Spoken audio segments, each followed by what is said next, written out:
Everyone, আসসালামু আলাইকুম। আজকে আমি আপনাদের সাথে বাটার নানের একটা মজার রেসিপি শেয়ার করতে যাচ্ছি। এই বাটার নানটা বিফ কাবাব, চিকেন ফ্রাই, চিকেন কাবাব এই ধরনের রেসিপির সাথে খুবই মজা লাগে। তো আজকের নানটা বানিয়ে নিলাম এবং আজকের নানটা সার্ভ করব বিফ কাবাবের সাথে, আর সাথে থাকবে হোয়াইট সস। এই হোয়াইট সস আর বিফ কাবাবের সাথে এই বাটার নানটা কিন্তু বেশ মানায়। খুবই সফট এবং সুস্বাদু হয়ে থাকে এই বাটার নানটা। দেখে নিশ্চয়ই বুঝতে পেরেছেন যে কেমন সফট হয়েছে। এটা আসলে বলে বোঝানো যাবে না, এটা আপনারা বাসায় ট্রাই করলেই বুঝতে পারবেন। ঠিক আমার এই রেসিপিটি ফলো করে আপনারা বাসায় চেষ্টা করবেন। চলুন তাহলে আমরা মূল রেসিপিতে যাই। এখানে আমি 8 কাপ পরিমাণ ময়দা নিয়েছি। আপনারা চাইলে ময়দার পরিবর্তে আটাও ব্যবহার করতে পারেন। এবার আমি ইস্ট অ্যাড করছি।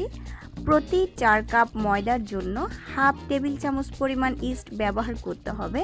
তো এখানে যেহেতু আমি 8 কাপ পরিমাণ ময়দা ব্যবহার করেছি, তো প্রতি 4 কাপ পরিমাণের জন্য হাফ টেবিল চামচ করে, অর্থাৎ 8 কাপ পরিমাণ ময়দার জন্য এখানে আমি 1 টেবিল চামচ ইস্ট ব্যবহার করলাম।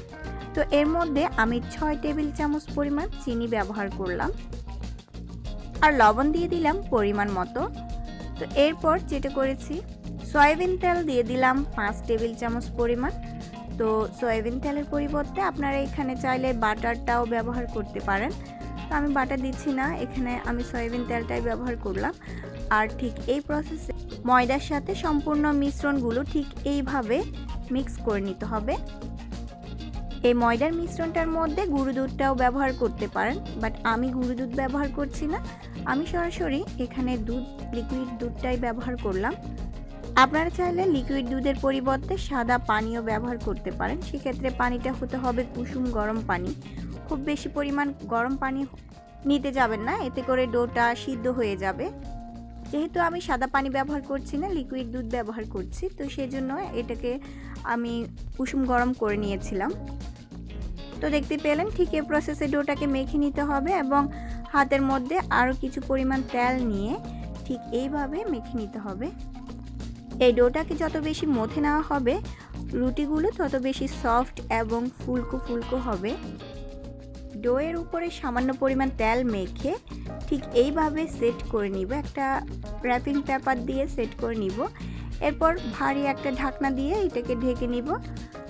ঠিক 5 থেকে 6 ঘন্টার জন্য এই ডোটাকে রেস্টে রেখে দিব। এতে করে দেখবেন যে ফুলে ডাবল হয়ে গেছে। দেখতে পাচ্ছেন ডোটা কতটা ফুলে ডাবল হয়ে গেছে। তো আপনারা চাইলে এটাকে 2 ঘন্টার জন্য রেস্টে রাখতে পারেন। আবার চাইলে হাতে যদি আপনাদের সময় না থাকে, সেক্ষেত্রে আপনারা 30 মিনিটের জন্য এটাকে রেস্টে রেখে দিতে পারেন। তবে কিন্তু এই ডোটাকে যদি আপনারা 5 ঘন্টার জন্য রেস্টে রাখতে পারেন, তাহলে কিন্তু খুব ভালো একটা রেজাল্ট পাবেন। তো যাই হোক, ডোটাকে দেখতে পাচ্ছেন ঠিক এই প্রসেসে আবারও মথে নিব এবং ভিতর থেকে বাতাসগুলো বের করে ফেলবো। তো আমার এই রেসিপি যদি আপনাদের ভালো লেগে থাকে, তাহলে প্লিজ আমার চ্যানেলটি সাবস্ক্রাইব করে সাথে থাকা বেল বাটনটি ক্লিক করে দিবেন, যাতে করে পরবর্তী ভিডিও ছাড়ার সাথে সাথে নোটিফিকেশনগুলো আপনাদের কাছে পৌঁছে যায়। আরেকটা কথা বলার আছে, সেটা হচ্ছে রেসিপিটি যদি আপনাদের একটু ভালো লাগে, অর্থাৎ একটু যদি উপকারে আসে, তাহলে আপনারা প্লিজ আপনাদের ফ্রেন্ডস এবং ফ্যামিলির সাথে শেয়ার করে দিবেন এবং ভালো লাগা মন্দ লাগা ব্যাপারগুলো কমেন্টে জানাবেন, আর ভিডিওতে একটা লাইক দিয়ে দিবেন। তো দেখতে পাচ্ছেন ঠিক এই প্রসেসে ডোটাকে আমি সেট করে নিব। তো প্রত্যেকটা রুটির জন্য ঠিক এই পরিমাণ করে ডোগুলো সেট করে নিতে হবে। ঠিক এই প্রসেসে সবগুলো রুটি বেলে নিতে হবে। তো আরেকটা কথা যেটা বলার আছে, সেটা হচ্ছে এই রুটিগুলো কিন্তু বেলে নিয়ে একটার উপর একটা রাখা যাবে না। এতে করে যেটা হবে, রুটিগুলো একটার সাথে একটা লেগে যাবে, কেননা ডোটা কিন্তু অনেক নরম। তো দেখতে পাচ্ছেন চুলায় প্যান বসিয়ে দিলাম এবং প্যানটা গরম হয়ে যাওয়ার সাথে সাথে রুটিটা এই প্যানের মধ্যে দিয়ে দিব। এরপর ঢাকনা দিয়ে ঢেকে রেখে দিব। এ পর্যায়ে চুলার আঁচটা একেবারে লোতে থাকবে। লো হিটে কিন্তু এই রুটিটাকে করে নিতে হবে। ঠিক 30 সেকেন্ড পর দেখতেই পাচ্ছেন রুটিটা কেমনটা ফুলে ফুলে উঠেছে। ঠিক এই প্রসেসে যখনই চলে আসবে তখনই এটাকে উল্টিয়ে দিতে হবে। আবারও ঢাকনা দিয়ে ঢেকে রেখে দিব এবং 30 সেকেন্ডের জন্য অপেক্ষা করব। ঠিক যখনই দেখব যে দোনো পিঠ পিঠ ও পিঠ ঠিকঠাকভাবে হয়ে গেছে তখনই এর মধ্যে গলানো বাটার দিয়ে দিব। তো আপনারা চাইলে এখানে বাটারের পরিবর্তে তেলও ব্যবহার করতে পারেন, অর্থাৎ সয়াবিন তেল ব্যবহার করতে পারেন। আর সয়াবিন তেল না ব্যবহার করতে চাইলেও এটা কোনো সমস্যা নাই, আপনারা জাস্ট কোনো প্রকার বাটার অথবা সয়াবিন তেল ছাড়াই কিন্তু এই নানটা পারফেক্টলি হয়। অর্থাৎ যাদের তেলের সমস্যা আছে অর্থাৎ তেল পছন্দ করেন না তারা সয়াবিন তেল এবং বাটার দোনোটাই স্কিপ করতে পারেন।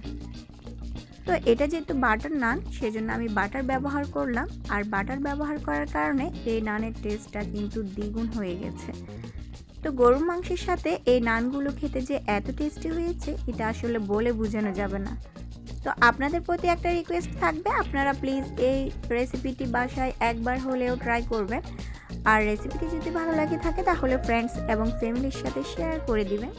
তো আজ আর নয়, আল্লাহ হাফেজ।